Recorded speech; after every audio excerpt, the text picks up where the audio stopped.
আসসালামু আলাইকুম। যারা বিভিন্ন কবিরাজিতে প্রতারণা হয়েছেন তাদের জন্য নয়।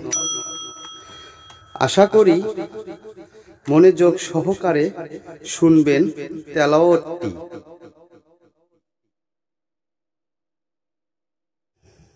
কিছু আমল এমন আছে যেগুলো করতে খুব বেশি সময়ের প্রয়োজন হয় না, অনেক জ্ঞানের অধিকারীও হতে হয় না।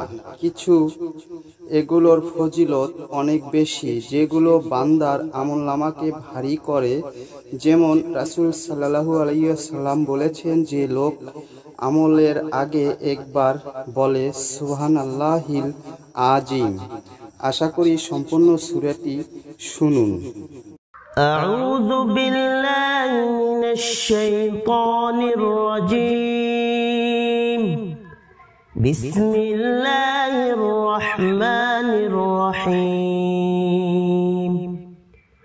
ওয়া ইয়ামসাসকাল্লাহু বিদুররিন ফালা কাশিফা লাহু ইল্লা হু